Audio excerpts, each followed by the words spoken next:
ওয়ামুর আহলাকা বিসসালাহ, তুমি তোমার পরিবারকে নামাজের আদেশ করো। আয়াতের শেষে আল্লাহ বলে, লা নাসআলুকা রিজকাক, বান্দা আমি তোমাদের কাছে রিজিক চাই না, তোমার কাছে আমি রিজিক চাই না, নাহনু নারযুকুকা, আমি আল্লাহ তোমাকে রিজিক দেই। একটু বুঝেন এই জায়গাটা, আগে বুঝেন। সুবহানাল্লাহ বলছেন, ঠিক আছে বুঝেন। নামাজের সাথে রিজিকের সম্পর্ক কি? আল্লাহ নামাজের কথা, রিজিকের কথা কেন বললেন? আপনি আপনার পরিবারকে নামাজের কথা বলেন, আয়াতের শুরু করলেন আল্লাহ এটা দিয়া, শেষ করলেন আমি আপনার কাছে রিজিক চাই না, আমি রিজিক দেই। আয়াত দ্বারা আল্লাহ কেমন যেন আপনাদের প্রত্যেকটা দোকানদারকে বলতেছে, দোকানদার তুমি যখন নামাজের ইকামত হয়ে যায় এখনো তুমি শাটার লাগাও না। কেন তুমি শাটার লাগাও না? রিজিকের আশায়। না না, তুমি নামাজে যাও, রিজিকের চিন্তায় তুমি শাটার খোলা রাখবা না, কারণ তুমি আমারে রিজিক দাও না। তুমি দোকানে যাও, আমি তোমারে রিজিক দেই। তুমি নামাজে যাও, তুমি নামাজে যাও, আমি রিজিক তোমাকে দেই, তুমি আমারে রিজিক দাও না। তুমি তো এই রিজিকের চিন্তায় দোকান বন্ধ করছো না, যদি যাই কাস্টমার ছুটে যাবে, এই চিন্তাই তো তোমার। তার মানে রিজিকের চিন্তায়। রিজিক একটা হালাল, এই হালাল রিজিকের আশায় তুমি মসজিদে যাও না, নামাজ পড়তেছো না। আরে রিজিক তো আমি তোমাকে দেই, তুমি যাও সালাতে যাও, আমি আল্লাহ এই অবস্থায় যে তোমার কিছু কাস্টমার ছুটবে এটা কিচ্ছু হবে না, আমি তোমাকে রিজিক দিব। এই জন্য নামাজের সাথে আল্লাহ রিজিকের কথা বলছে। কারণ মানুষ রিজিকের ধান্দায় নামাজ ছাড়ে। মানুষ দেখবেন রিজিকের ধান্দায় একটু পরে পড়ি, আর একটু পরে, আরে যান না, যায় যায় যায়, শেষ সময়ে গিয়ে কোনো মতে নামাজ পড়ে। তার মানে তার নামাজের চেয়ে রিজিকের গুরুত্বটা বেশি হয়ে যাচ্ছে। এই জন্য আল্লাহ নামাজের পরেই বললেন, এই শোনো, আমি তোমাকে রিজিক দেই, তুমি আমাকে রিজিক দাও না। ভাই কথা বুঝে আসছে নামাজের সাথে রিজিকের সম্পর্ক? বলেন তো কি বললাম বাংলাটা? রিজিকের ধান্দায় মানুষ নামাজের সাথে অলসতা করে, তাই নামাজের সাথে সাথে আল্লাহ বললেন রিজিকের ধান্দায় নামাজে অলসতা করা যাবে না, রিজিক তো আমি আল্লাহ দিই। ওয়ামান আহসানু কাওলাম মিম্মান দাআ ইলাল্লাহি ওয়া আমিলা সলিহা, ওই ব্যক্তির চাইতে উত্তম কথা আর কার, যেই ব্যক্তি মানুষকে আল্লাহ দিয়ে আহ্বান জানায়। আম্মা জান আয়েশা সিদ্দিকা বলেন, মুয়াজ্জিন সাহেব যখন বলে হাইয়া আলাস সালাত, এই হাইয়া আলাস সালাত দ্বারা উদ্দেশ্য হলো মুয়াজ্জিনের এই আহ্বানের চাইতে উত্তম আহ্বান আর দুনিয়ার মধ্যে হতেই পারে না। মুয়াজ্জিন যখন বলে হাইয়া আলাস সালাত, সমাজের মানুষগুলাকে বলো নামাজের আসো। তাহলে সমাজে নামাজ প্রতিষ্ঠিত করা শুধু মসজিদের মুয়াজ্জিনের হাতে দায়িত্বটা দিয়ে না দিয়ে মাঝে মাঝে নিজেও আজান দেওয়ার চেষ্টা করা। মুয়াজ্জিন সাহেব কিন্তু সমাজে নামাজ প্রতিষ্ঠিত করতেছে, বাসবার মানে চেষ্টা করতেছে, ডাকতেছে সমাজের লোকগুলোকে, আসো নামাজে আসো। এটা ইকামাতুস সালাহ, এটাও নামাজ প্রতিষ্ঠিত করা। মোটামুটি এতটুকু কি আপনাদের বুঝে আসছে? তাহলে নামাজ প্রতিষ্ঠিত করা, নিজে পড়া, ধীরস্থিরতার সাথে পড়া, একাগ্র চিত্তে পড়া, পরিবারকে নামাজ পড়ানো, সমাজের মানুষগুলাকে নামাজের দিকে দাওয়াত দেওয়া। আল্লাহ আমাদের সকলকে পুরা রাষ্ট্রে যেন আমরা নামাজ প্রতিষ্ঠিত করার চেষ্টা করতে পারি, আল্লাহ তৌফিক দান করেন। নামাজ আমরা কেন পড়ব? আমি আপনাদের সামনে 15টা উপকারিতা বলবো নামাজের। কয়টা? একটু মন দিয়ে শুনেন। 1 নাম্বার, রাহাতুল লিল কালব, নামাজ পড়ব মনের শান্তির জন্য। অশান্তি যেই অন্তরে আছে, এই অশান্ত অন্তরকে শান্তি করার জন্য নামাজ পড়ব। সুবহানাল্লাহ বলেন তো, নামাজ পড়লে অন্তর শান্তি দেয়, এই শান্তিটা দেয় কে? একটু মন দিয়ে শোনেন কথাটা। আমাদের দেশে এখন বিভিন্ন জায়গায় অ্যাড্রেস দেয়। আপনি কি হতাশায় ভুগছেন? আপনি কি আত্মহত্যার প্রতি উদ্বুদ্ধ হচ্ছেন? আপনি কি আত্মহত্যার প্রতি আপনাকে কেউ প্ররোচনা করছে? আসুন আমাদের অমুক খানকায়, সেখানে 1 মাস কোর্স করুন, দেখুন আপনার কি অবস্থা হয়। এগুলো আপনাকে বলবে। বিভিন্ন জায়গায় অ্যাড্রেস দেওয়া। আপনি কি হতাশায় ভুগছেন? আমাদের কোর্সটা আপনি 1 মাস করেন। এটা ঢাকায় কিন্তু খুব ব্যাপক হয়ে গেছে এখন এই কোর্স। আমি দেখছি সকালবেলা যেই টাইমে মানুষ হাঁটে না, ওই টাইমে একদল মানুষ কোথাও কোথাও বৈশা ওই কোর্স করে টাকা দিয়ে। আমি নাম বলছি না, যেটা হোক। তো এই যে কোর্স করে, কারণ ওই কোর্স যারা করাইতেছে তারা আমার পিছে খুব লাগছে। তো এই যে কোর্স কেন করাইতেছে? আপনার অশান্ত হৃদয়কে শান্ত করবে তারা, এটা তাদের কথা। আবু দাউদ শরীফের 4986 নাম্বার হাদিসের দলিল দিয়ে আপনারা একটা লিফলেট বানাবেন। ওই লিফলেটে লিখে দিবেন, আপনার অশান্তি অন্তরে, আপনি হতাশায় ভুগছেন, আসুন আমাদের মসজিদে ফিরি ফিরি নামাজ আদায় করেন, আপনার দিলে আল্লাহ শান্তি দান করবেন। আবু দাউদ শরীফের 4986 নম্বর হাদিস। নবীজির এক সাহাবা, উনি বলেন, ইনতলাকতু আনা ওয়া আবি ইলা সিহরিন লানা মিনাল আনসার। আমি আর আমার বাবা আনসারি শ্বশুর বাড়িতে গেলাম। নাউদুহু, আমার আনসারি শ্বশুর, ওই শ্বশুরকে আমি দেখতে গেলাম, অসুস্থ শ্বশুরকে সুস্থতা করার জন্য গেলাম, সেবা শুশ্রূষা করার জন্য গেলাম। যাওয়ার পর তার সামনে আমরা বসা। হাদরাতিস সালাহ, নামাজের সময় যখন হয়ে যায়, আমরা সুস্থ মানুষ অসুস্থ মানুষের সামনে বলা, এক একজন এক এক কথা বলতেছি আমরা। নামাজের সময় যখন হয়ে যায়, আমার শ্বশুর পরিবারের কাউকে ডাক দিয়ে বললেন, ইতুনি বিল ওযু, ওযুর পানি আনো। অসুস্থ ব্যক্তি, উনি বলতেছে ওযুর পানি আনো। লিউসাল্লিয়া ফাস্তারিহা, ওযুর পানি আনো, ওযু করে আমি নামাজ আদায় করে প্রশান্তি অর্জন করতে চাই। কে বলতেছে? সুস্থরা না অসুস্থ ব্যক্তি? তো উনি বলেন, ফানকারনা যালিকা আলাই, আমরা তাকে বললাম, আরে আপনি এই মুহূর্তে নামাজ তো একটু বিলম্বে পড়লেও সমস্যা নেই, আপনি তো অসুস্থ। সাহাবা জবাব দিলেন, নামাজের সময় আর বিলম্ব করতে পারি না।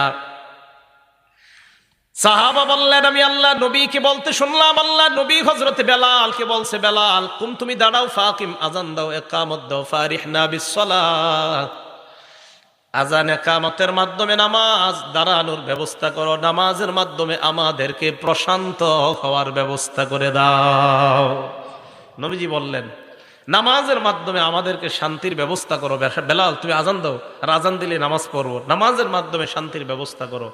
এখন আমি আপনাদেরকে বলি, আমার নবী বলছেন নামাজে শান্তি, আমি আপনি মানুষরা বলছি অন্য কোথাও শান্তি। মানুষের কথা মানবো না আমাদের নবীজির কথা মানবো? তাহলে নামাজের মাধ্যমে আমরা শান্তি অর্জন করার চেষ্টা করবো। আল্লাহ তৌফিক দান করেন। আজকে আপনাদের সবার থেকে আমি একটা কথা নিব, আগে হাদিসটা বলি এরপর কথাটা নিব। আবু দাউদ শরীফের 1319 নম্বর হাদিস। আন্না নবিয়্য সাল্লাল্লাহু আলাইহি ওয়াসাল্লাম কানা ইযা হাযাবাহু আমরুন, আল্লাহ নবীর যখন কোনো পেরেশানি আসতো, ফাজা ইলা সালাত, দ্রুত নামাজের দিকে দৌড়ায় যাইতেন, অথবা আরেক বর্ণনায় সাল্লাহ, নবী নামাজের মধ্যে দাঁড়ায় যাইতেন। হাদিসের মাধ্যমে আমরা ঔষধ শিখতে পারলাম, যখনই আমাদের কোনো পেরেশানি আছে, প্রথমে কোনো আলেমকে বলবো না, ইমামকে বলবো না, খতিবকে বলবো না, মাকে বলবো না, বাবাকে বলবো না, পীর সাহেবকে বলবো না। পেরেশানি আসছে, আমার নবী সর্বপ্রথম নামাজে দাঁড়াইছে। আমাদের প্রথম কাজ পেরেশানি আসার পর কি করা?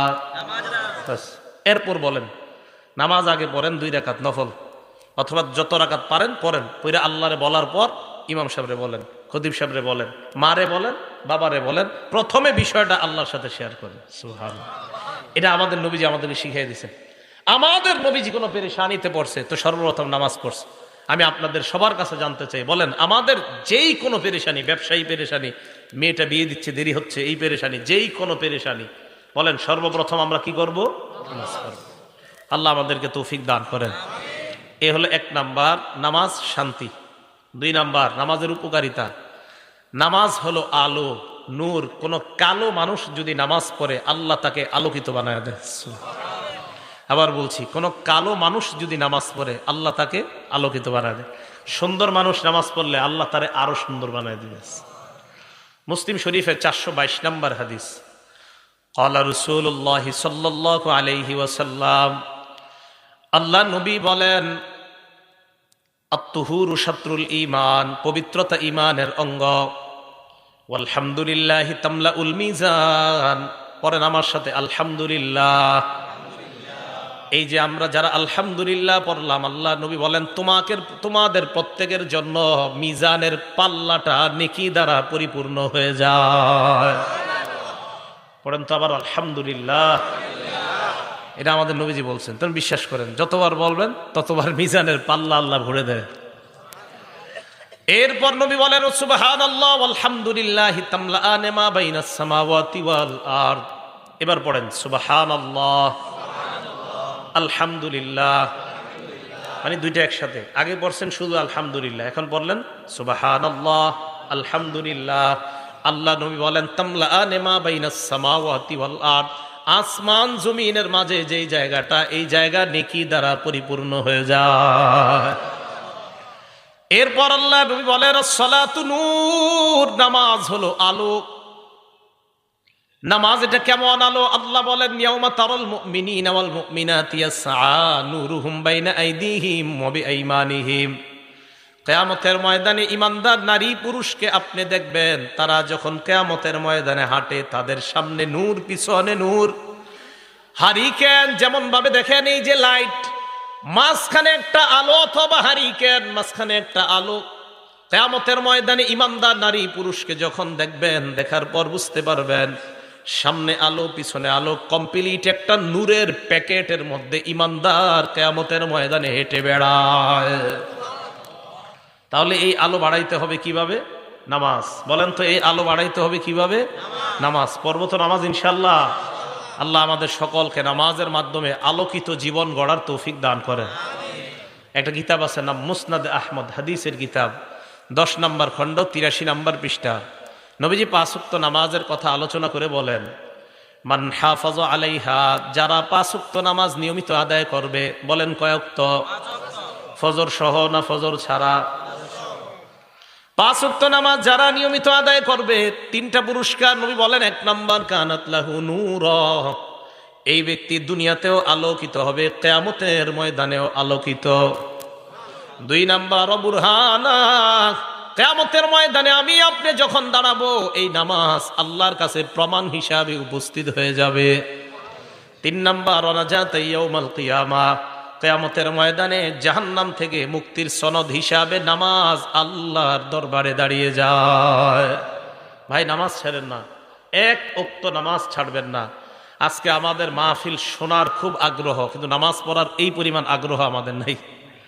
এবং এই জায়গায় আশাবাদী সবাই নামাজ পড়ছেন, কিন্তু যদি বলি কারা পড়েন নাই তাও লোক পাওয়া যাবে, কিন্তু হাত তুলেন না। কিন্তু দেখেন আমাদের দেশে সবচাইতে যে জিনিসটার আগ্রহ কম, সেটা হলো যত কাজ আছে সব আমরা আগ্রহী। হুজুর মিষ্টি বিলান আগ্রহী আছি, জিলাপি বিলান আগ্রহী, বিরিয়ানি দেন আগ্রহী, সিন্নি দেন আগ্রহী, মাহফিল করেন আগ্রহী, মাহফিলে টাকা দিব আগ্রহী, শুধুমাত্র নামাজে দেখেন না। আল্লাহ আমাদের সকলকে নিয়মিত নামাজ পড়ার তৌফিক দান করেন। পানি দিও।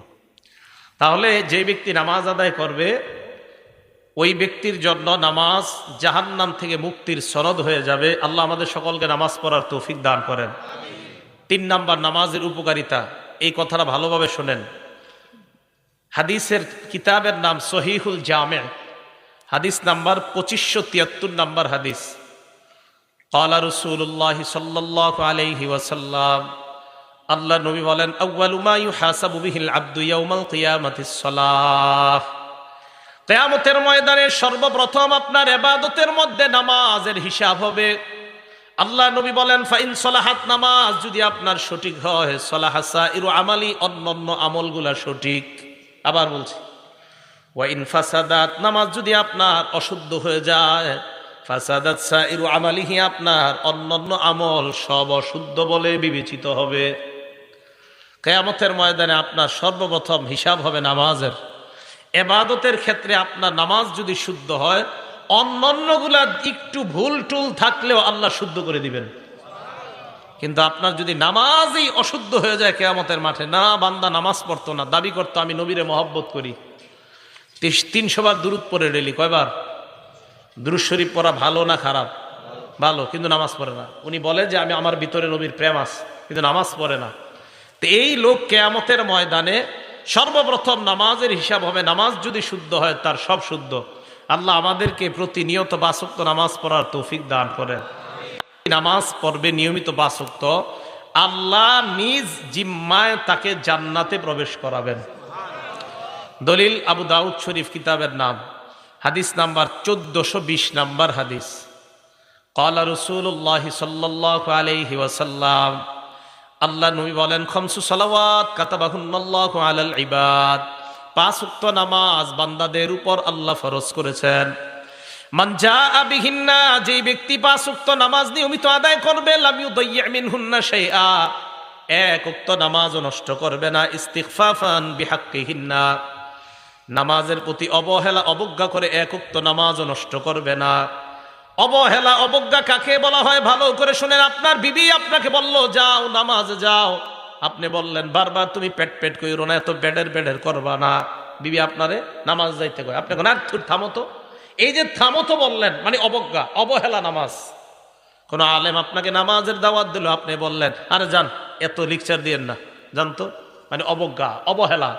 তাবলিগের লোকেরা আপনারা দাওয়াত দিতে গেছে, তা আপনি তখন বললেন কি আর জানতো প্রত্যেক সোমবার আইসা খালি ডিস্টার্ব করেন, মানে গাছের 3 সোমবার বা শুক্রবার এত জ্বালান কিনলে, তার মানে নামাজের প্রতি আপনার অবহেলা অবজ্ঞা। বিসমিল্লাহ,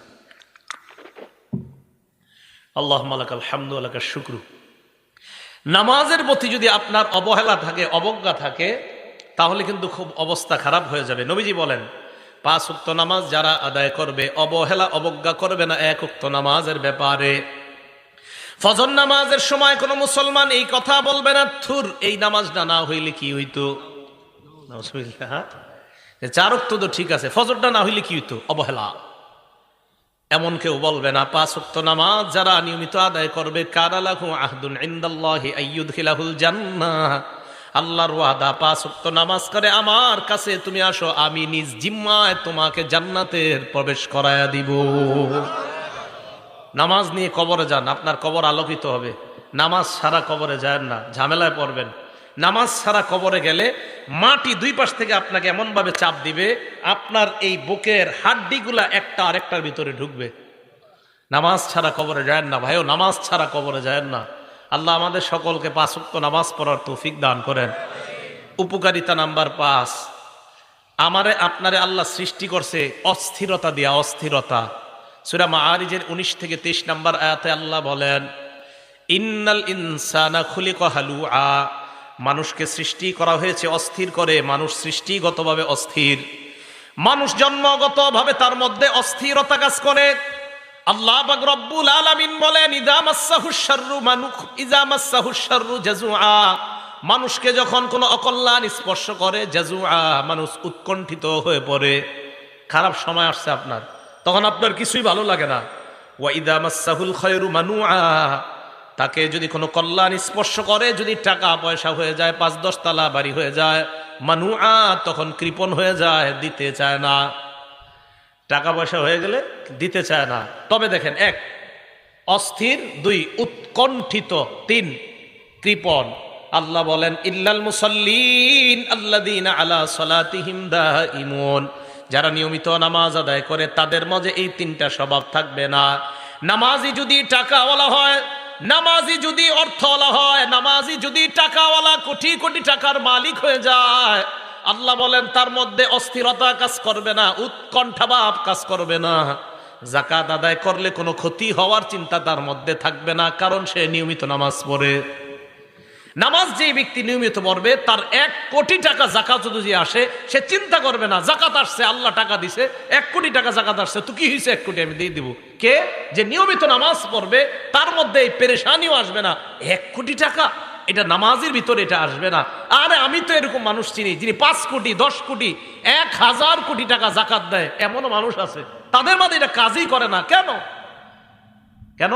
নামাজ পড়ে নিয়মিত, এই নামাজ তার অন্তরের মধ্যে এই জাতীয় চিন্তা আনায় না।